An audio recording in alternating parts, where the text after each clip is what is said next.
আমার অনেক ভাইয়েরা যারা হিন্দুদের পূজায় যায়, বৌদ্ধদের উৎসবে যায়, অন্যান্য ধর্মাবলম্বীদের উৎসবে যায়, তাদের ব্যাপারে কোরআন এবং হাদিসের মধ্যে বড় শক্ত কথা বলা হয়েছে।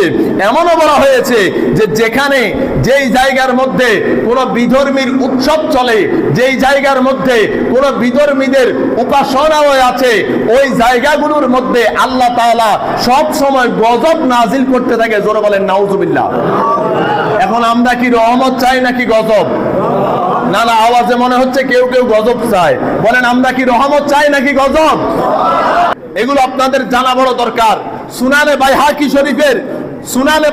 শরীফের 18,861 নম্বর হাদিসের বর্ণনা এসেছে, আন আতা ইবনে দিনার قال قال عمر رضي الله تعالى عنه لا تعلموا ورطانة العازم ولا تدخلوا على المشركين في كنائسهم يوم عيدهم। উচ্চ আওয়াজে বলেন নাউজুবিল্লাহ।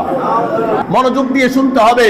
হযরত সাইয়্যিদুনা ফারুক আযম রাদিয়াল্লাহু তাআলা আনহু বলছেন যে যেই জায়গার মধ্যে কোন অমুসলিমদের উপাসনালয় স্থাপিত হয় এবং সেখানে তাদের ধর্মীয় উৎসব চলে, ওই জায়গার মধ্যে আল্লাহর গজব নাজিল হয়। জোরে বলেন নাউজুবিল্লাহ।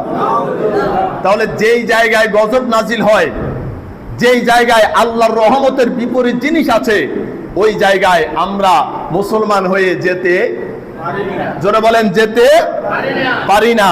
সুতরাং বলা হচ্ছে যে তাদের এইসব উৎসবকে তোমরা বর্জন করো, তাদেরটা তাদের মতো করে করতে দাও।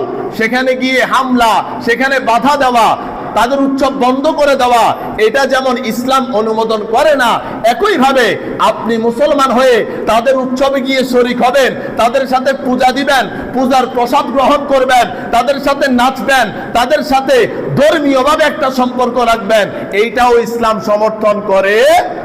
আল্লাহ পাক আমাদেরকে এই ধরনের উৎসবগুলো থেকে দূরে থাকবার তৌফিক দান করুন। জোরে বলেন আমিন।